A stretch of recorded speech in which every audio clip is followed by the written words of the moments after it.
Respected teachers and fellow club members, I am Shomodhyoti Ghosh. Today we have been given the opportunity to represent our club to give a brief presentation about yoga. Moving on to acknowledgement, we would like to express our special thanks of gratitude to our teachers Dr. Shobik Basu and Dr. Manishikta Bhattacharya. Now, let's move on to the next topic, Yoga Introduction. Yoga is essentially a spiritual discipline based on an extremely subtle science which focuses on bringing harmony between mind and body. It is an art and science of healthy living. The word yoga is derived from the Sanskrit root yuj, meaning to join or to yoke or to unite. Now, please move on to the next slide. About the history of yoga. Yoga history has been places of obscurity and uncertainty due to its oral transmission of sacred texts and secretive nature of its teaching. The development of yoga can be traced back to over 5,000 years ago, but some researchers think that yoga may be up to 10,000 years old. And now comes the pre-classical yoga age. The beginning of yoga was developed by the Indus-Saraswati civilization in northern India over 5,000 years ago. The word yoga was first mentioned in the oldest sacred text, the Rig Veda. Now comes the next period, classical yoga. In this pre-classical stage, yoga was a mishmash of various ideas, beliefs, and techniques that often conflicted and contradicted each other. The classical period is defined by Patanjali's Yoga Sutras, the first systematic presentation of yoga. And now, the post-classical yoga.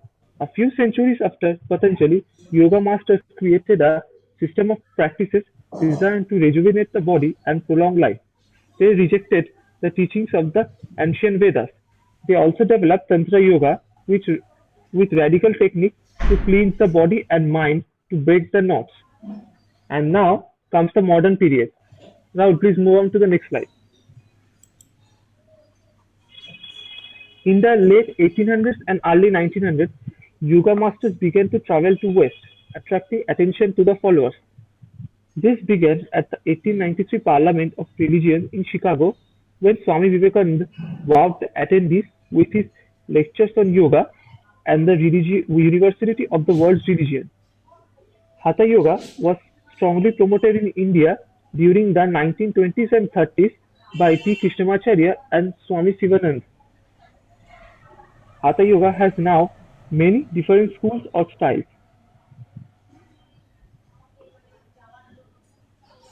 Now moving on to the next slide. About the brief overview of yoga. Yoga is complex. Its long and rich history extends back 5,000 years to ancient India. Therefore, to explore the totality of yoga within this chapter is impossible. Yoga, in the traditional sense, is a spiritual way of life that extends well beyond the complicated poses and breath work.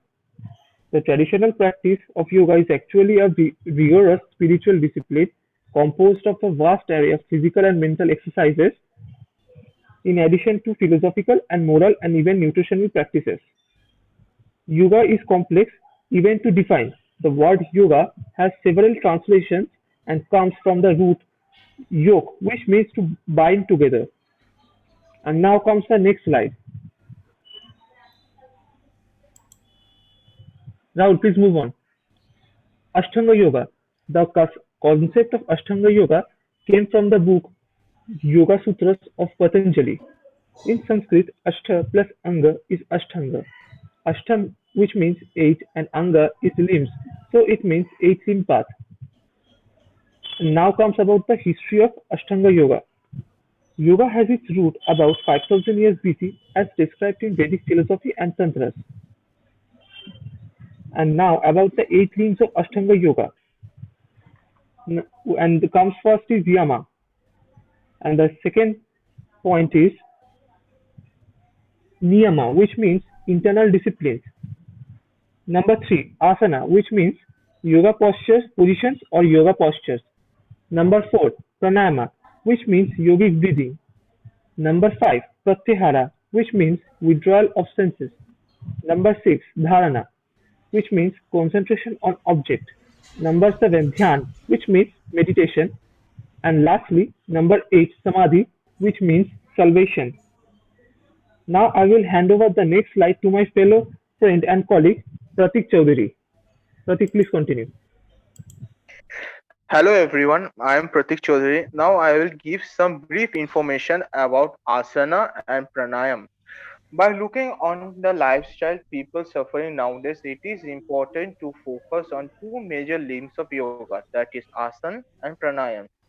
It is good for people who haven't been active in a while. By doing asana and pranayam, one can improve the efficiency and capacity of different organ system in our body. Yoga is good for people who have certain health conditions like asthma and arthritis.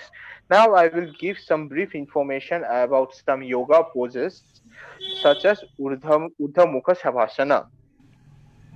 In order to do Urdhva Mukha Shavasana, first we have to lie flat on our belly with the top of our feet facing downwards. Our arms should be stretched down and the length of our body.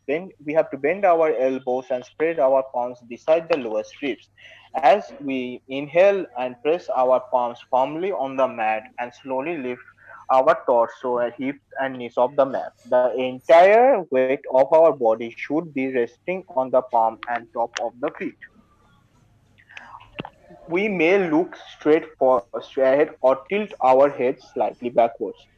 We have to stay in this position for a couple of breaths. As we exhale slowly, we will lower our knees, hips, and torso back to the mat. Now, some benefits of doing such yoga. It will improve our posture, strengthen the spine, wrist, and arms.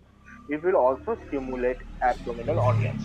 Next, I will give some brief steps of Gomukhasana. In order to do Gomukhasana, we have to sit on the yoga mat with our back straight and leg extended in front of our body. Put our feet together and place our palm next to our hips. Then we will bend our right leg and place the right feet under our left buttock. We have to stay in this position for a couple of minutes. Then we will raise the left arm above our head and bend the elbow. Simultaneously bring the right arm behind our back and interlock both hands. We will take few deep breaths while staying in this position. Now we will uncross our legs and repeat for the other leg. Benefit of doing such yoga: it will clear the hip joint and aids in chronic knee pains. Strengthening it will also strengthen our spine and abdominal. Now, moving on to the next yoga. It is known as Chakrasan. In order to do Chakrasan, we have to lie on our back, bend our knee so that our feet are flat on the floor in a parallel position in the line with our sitting bones about a foot's distance away from our hip. We will press our feet firmly into the floor. Then we will place our hand on the floor just above our shoulder with our fingers facing over the shoulder. Press into our hand and lift our upper body off the mat, resting the crown of our body lightly on our mat. Press into our feet and lift our leg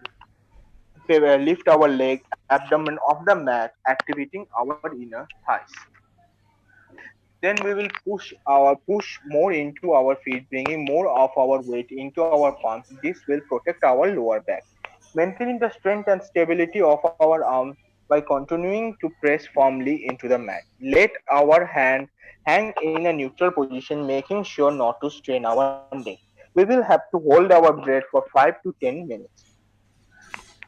Then to exit this posture, slowly lower your back arm and leg behind our spine back into the mat and vertebrate by vertebrate. Benefits of doing such yoga: it will increase our energy and heat, open the chest and stretch the shoulder.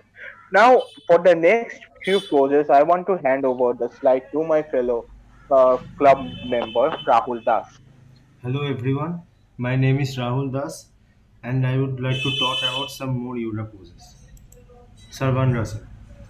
First lie on your bed with hands on your side With one movement, lift your leg and your bat. Support your bat with the hands. Move your elbow closer towards each other and move your hands along your bat, creeping upwards the shoulder blades. Raise the elbow down to the floor and hands in your bat. Keep your legs firm. Lift your heels higher. Bring toes straight over the nose. Now point the toes up. Do not press the net into the floor. Then breathe gently. Some benefits. It calms your brain and helps relieve stress and mild depression. It also helps relieve the symptoms of menopause, reduces fatigue, and alleviates insomnia. Ustrasana. First, kneel on the floor, then place your arms on your heels, and then push your hips forward over your knees and open your chest to the ceiling. Make sure the chest is lifted. While doing this, make sure your feet are on straight back. You need to inhale while you are lifting by your pressing your shoulder blades towards backside of your ribs. Some benefits. It helps with mobility in the shoulders and upper back, stretches erector spinae, stretches the chest and arms, strengthening. Trikonasana. First, move your legs 3 to 4 feet distance apart. Raise both arms straight out to the sides, in line with the shoulders and parallel to the floor with the palms facing downwards. Move your right foot to the outside direction. Turn left slightly to the inward direction. Knees must remain straight throughout the practice. Slowly begin to bend your trunk towards the right side. Make sure your body doesn't go in the forward direction. Once the trunk is completely bent, the hand must be close to the right ankle with the fingers slightly touching the floor. Ideally, the right palm rests on the floor and stretched arms vertically. Some benefits. It increases stability, opens hips and shoulders, reduces stress.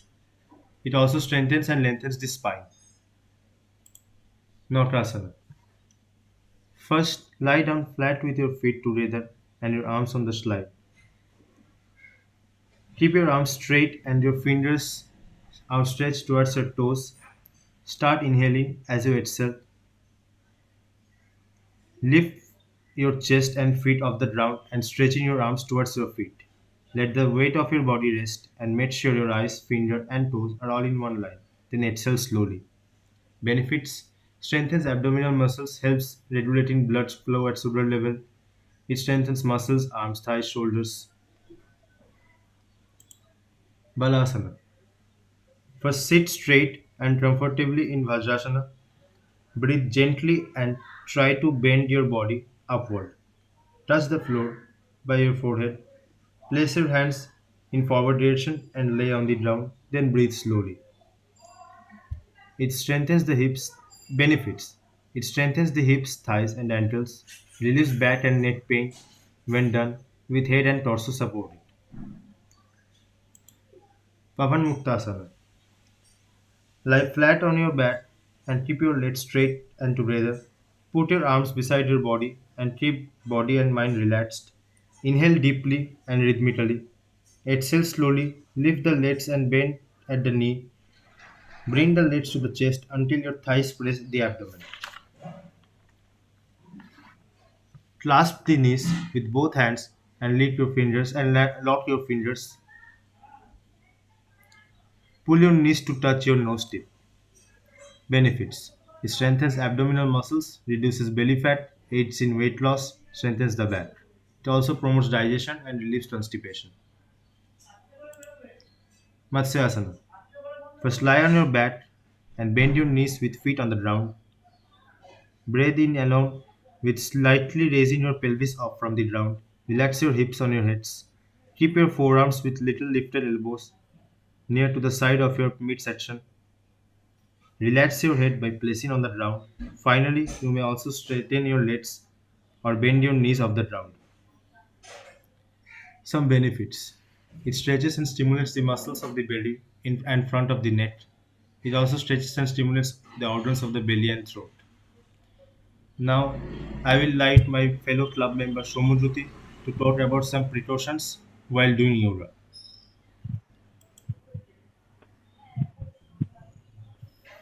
Precautions that should be taken while doing yoga. Number one, yoga should not be performed in a state of exhaustion, illness, in a hurry, or in acute stress conditions. Number two, humans should refrain from regular yoga practice, especially asanas during their menses. Number three, don't perform yoga immediately after meals. And lastly, don't shower or drink water or eat food for 30 minutes after doing yoga. And moving on to, let me conclude this presentation with a big thank you. Now, our fellow club member Keshav will show some videos about yoga. I am Keshav, and first of all, I wish you all a very happy Independence Day. As you already listened to the presentation, I want to add something in that. Basically, in this whole video, we want to show you all the basic forms of asana and pranayama that can be done by anyone in very short period of time so that they can stay physically and mentally fit in these tough COVID times. Let's start with Pavan Muktasana. You already listened the benefit associated with these asana.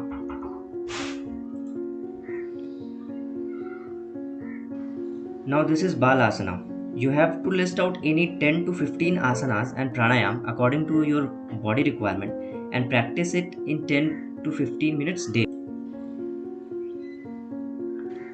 Now this is Bhujangasana. Any benefit associated with any asana and pranayam is directly proportional to the time each asanas and pranayam performed. So the longer you stay in a specific yoga pose, the more you will benefited. Now this is Trikonasana. Remember, always do yoga in symmetry. If you do a pose rightward, do it in leftward as well. Now this is Vrikshasana. Helps in improving body balance. And this is Ustrasana. One thing you should keep in mind that there is not any strict rule to perform yoga. One can improvise a little according to their comfort. Now this is Chakrasana. It stretches the middle part of your body. And this is Naukasana. It improves the health of all organs in the abdomen area. Now this is Sarvangasana. Actually there are 90 to 100 asanas, but in today's life it is not possible to do that all. So, and you also don't need to do them all. Make your list of 10 to 15 asanas and start from today. Now this is Matsasyasana. Always remember to do some warm up before doing asanas and never be in a position too long if you feel trouble in breathing. And if your breathing process stop in doing yoga, then immediately stop doing it. That means you are doing it in a wrong way.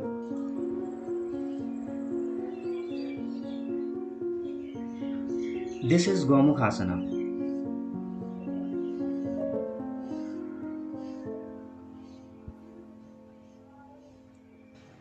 Now let's move on to pranayam. This is Kapalbhati pranayam. In this pranayam, you have to inhale deeply and then exhale with forceful contraction of the abdominal muscle and then relax. Do it 200 to 500 times daily.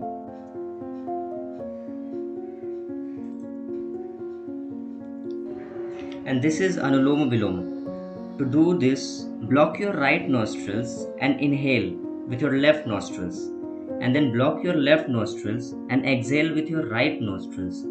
Do it with your both nostrils symmetrically.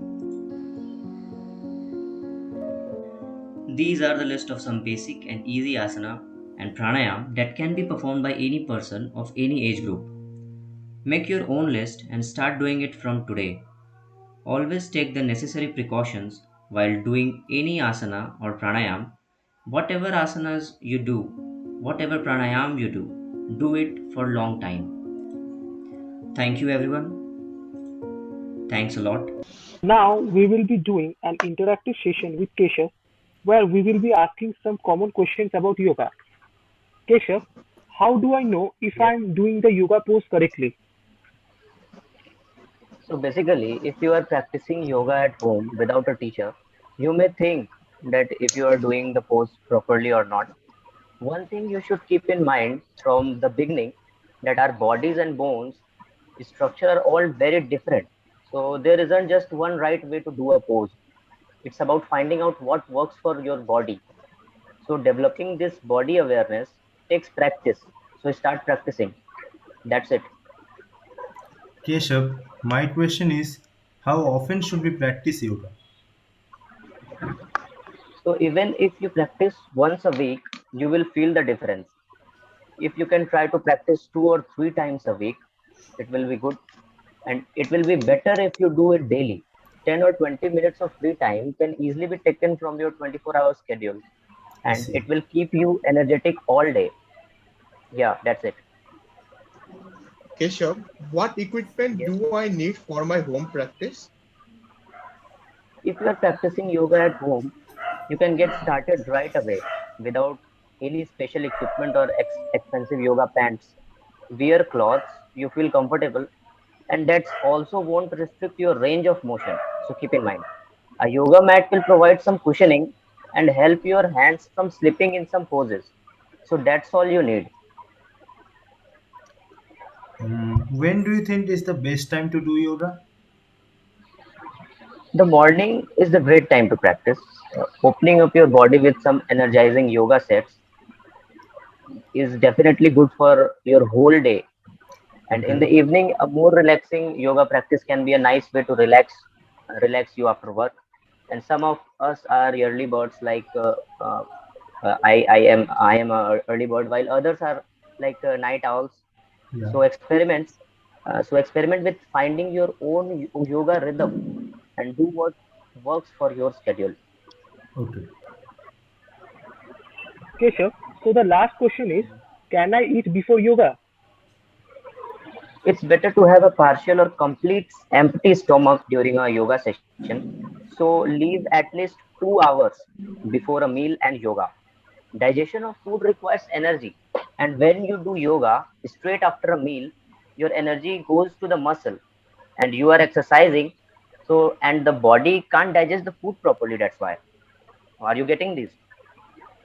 Yeah, yeah. Yes, Keshav. Thank you. We will Okay, end the that's interactive session here. okay. Okay.